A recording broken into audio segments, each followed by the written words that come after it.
On va parler d'écologie et de, de problèmes urbains.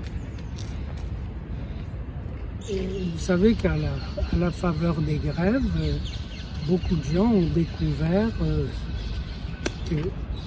l'énorme difficulté de circuler dans Paris. Dire que même en prenant un taxi pour aller au travail, ce qui revient quand même très cher, ça n'avance pas. Moi j'ai dû traverser plusieurs fois Paris à vélo, et parce que le taxi ne bougeait pas. Et du coup ça m'a fait réfléchir, parce que justement je passais sur des ponts et je voyais les quais qui avaient été, vous savez, piétonnisés. Et là, il y a une contradiction qui m'est apparue, c'est que au nom de la lutte contre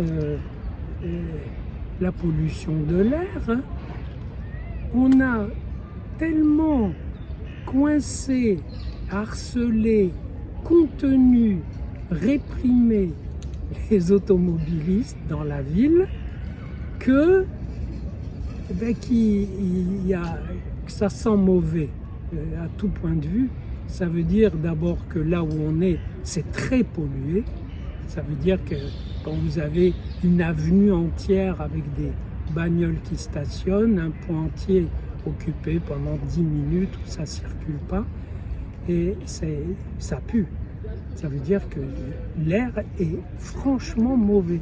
Ça veut dire que je pose la question, est-ce que les mesures prises pour persécuter les automobilistes dans Paris, est-ce qu'elles ont produit un air plus sain? Je l'ignore. Je me suis demandé par exemple pourquoi on a piétonnisé en semaine ces quais qui faisaient circuler au lieu de les piétonniser le week-end. Parce qu'en semaine, il n'y a pas un chat. Il n'y a pas un chat dedans. Quelques rares silhouettes, improbables. Donc, il y a une violence dans ces mesures qui est destinée à, le mot s'impose, à emmerder les usagers de l'auto, de la voiture à Paris. Très bien. Mais je pense que des mesures faites pour emmerder un groupe, c'est des mesures marquées de lâcheté.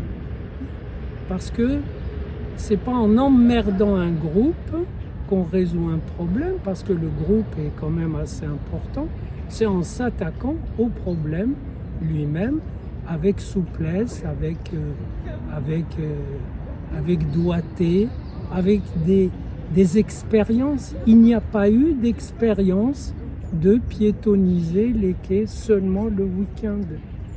De sorte qu'en regardant ces quais vides, eh bien, j'ai constaté que c'était pour moi le symbole de la pollution dans Paris.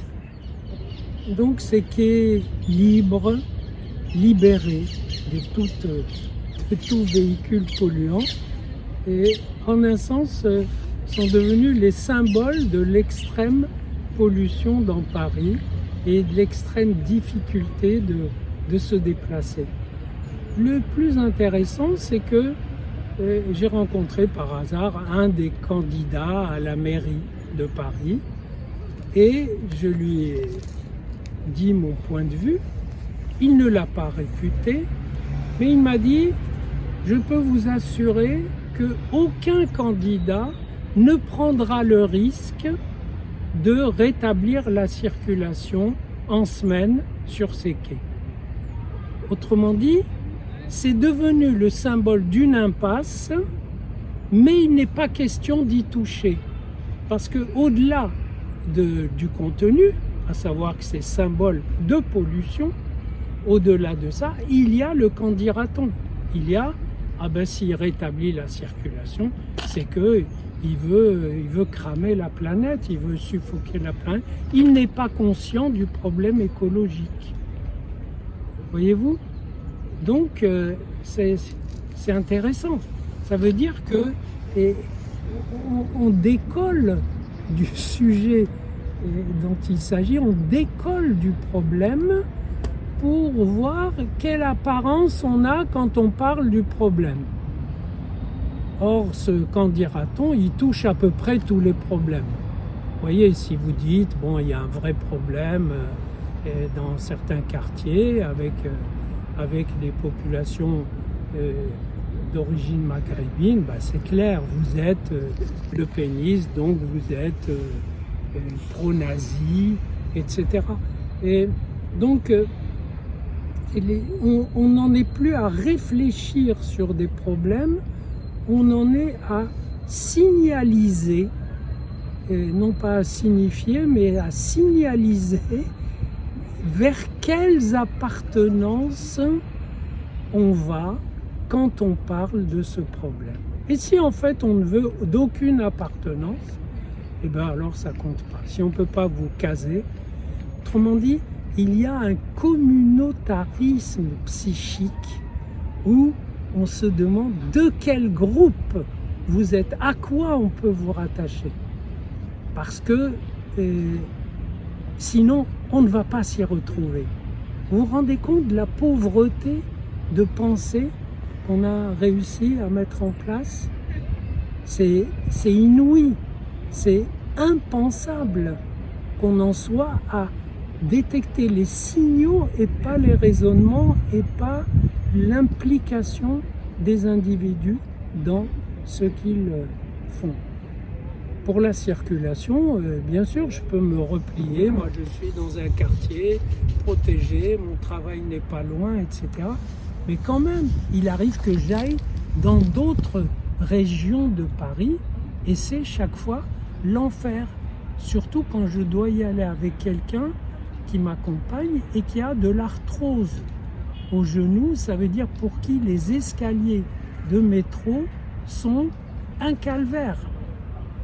Or, le métro, j'ai questionné aussi ces candidats sur le métro, il dit « Ah, il faut refondre tout ça dans un ensemble, dans le Grand Paris. » Oui, mais Paris même. Ben, le réseau de métro, il n'est pas mal du tout. Il faut juste l'humaniser. L'humaniser, ça veut dire l'adapter au vieillissement de la population qui fait que beaucoup de gens ont vraiment mal aux escaliers. Si on ménage dans les escaliers une partie escalier mécanique, le métro deviendra une espèce de plaisir de circuler, de se déplacer, d'exprimer sa liberté de mouvement et peut-être de penser.